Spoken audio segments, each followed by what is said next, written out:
রিয়া শরীর থেকে ওর কাপড় এক এক করে সব খুলতে লাগলো। আমি চোখ বন্ধ করে বললাম, রিয়া এটা তুমি করতে পারো না, আমার হাত পায়ের বাঁধন খুলে দাও প্লিজ।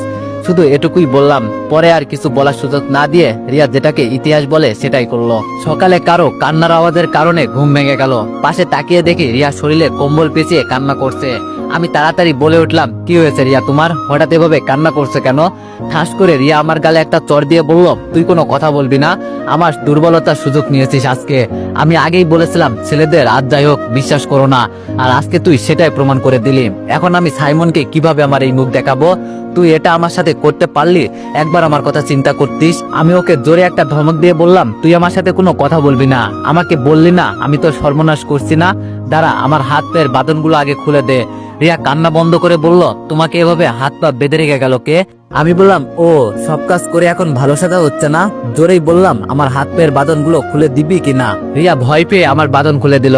আমি উঠে কাপড় পরলাম, উপর থেকে ফোনটা নিয়ে রিয়ার হাতে দিয়ে বললাম, এখন ভালো করে দেখো কে কার সর্বনাশ করেছে।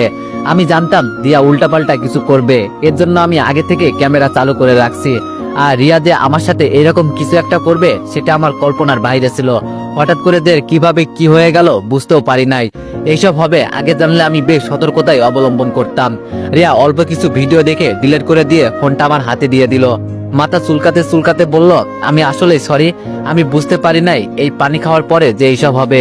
তখন আমার কেমন কেমন জানি করছিল, আমি তখন নিজেকে কন্ট্রোল করতে পারি নাই। বুঝলে কি আর এইসব হতো? অসহায় সুরে কথাটা বলল রিয়া।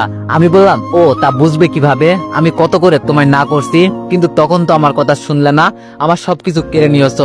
এখন আমি আমার হবু বউকে কি বলে জবাব দিব? মনে মনে তো আমি অনেক খুশি, আমার হবু বউ তো তুমি রিয়া।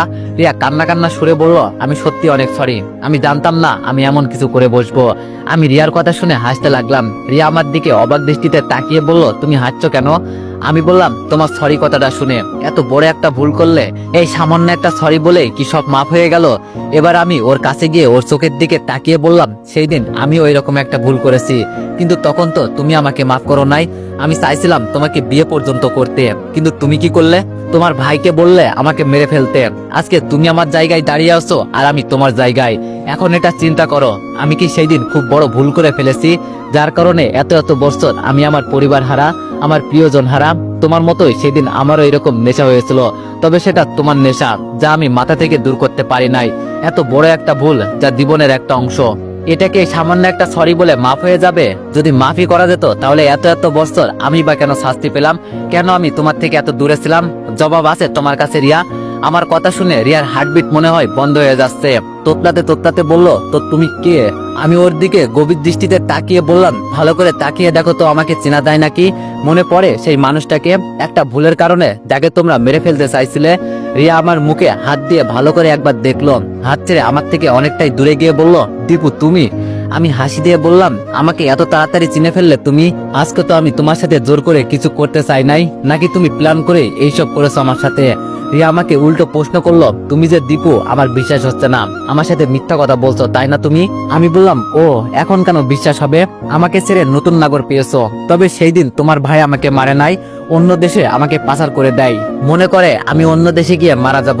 এত সহজে আমি কিভাবে মারা যাই বলো? তোমরা আমার সাথে যেই গেম খেলছো এর হিসাব নিতে হবে না? এই বলে আমি রিয়ার দিকে এগিয়ে যেতে লাগলাম, আর রিয়া পিছনে যেতে যেতে একসময় ওর দেয়ালে পিঠ থেকে গেল। আমি দুই হাত দিয়ে ওকে আটকে চোখ গরম করে প্রশ্ন করলাম, আমার সাথে এমন করলে কেন রিয়া? নাকি ওই দিনের প্রতিশোধ নিলে তুমি? রিয়া মাথা নিচু করে চোখের পানি ছেড়ে বলল, আমি জানি না এটা কিভাবে হলো, আর তুমি কেনই বা আমার জীবনে আবার ফিরে এলে? আমি বললাম, কেন, যাকে ভালোবাসি তার কাছে ফিরে আসবো না? এত বছর পর আমি তোমার কাছে ফিরে আসছি, আর তুমি বলো আমি কেনই বা তোমার জীবনে ফিরে এলাম? আজকে আমাকে যেভাবে তুমি ব্যবহার করলে না, একদিন ঠিক আমিও তোমার সাথে এমনটা করেছিলাম। এখন চিন্তা করো, অপরাধ কি আমার ছিল? মানছি আমার অপরাধ ছিল, এর জন্য তো আমি তোমার কাছে মাফও চাইছিলাম, ঠিক এখন যেভাবে তুমি বলছো। রিয়া বলল, পুরনো কথা আমাকে মনে করিয়ে দিও না, আমি বলছি তো আমার ভুল হয়ে গেছে, আমি আর তোমাকে আমার সামনে দেখতে চাই না। আমার জন্য আমার সাইমন আছে, ওকেই আমি ভালোবাসি, আর দীপু নামের যে ছিল ও আমার কাছে মৃত। রিয়ার কথায় মন খারাপ করে বললাম, এত বছর পর আমার আসল পরিচয় পেলে এরপরেও এই কথা বলছো? তুমি জানো রিয়া, আমি এখানে শুধু তোমার জন্য ফিরে এসেছি, তোমার জন্য আমি আমার জীবনটাও দিতে প্রস্তুত ছিলাম, আর তুমি? রিয়া আমার দিকে একবার তাকিয়ে দরজা খুলে বাইরে চলে গেল। আমি বিছানার উপর বসে বসে চিন্তা করছি, তাহলে কি আমার ভালোবাসা এভাবেই সমাপ্ত হয়ে যাবে? তো তো এভরিওয়ান, নেক্সট পার্টের জন্য অপেক্ষা করো। ধন্যবাদ।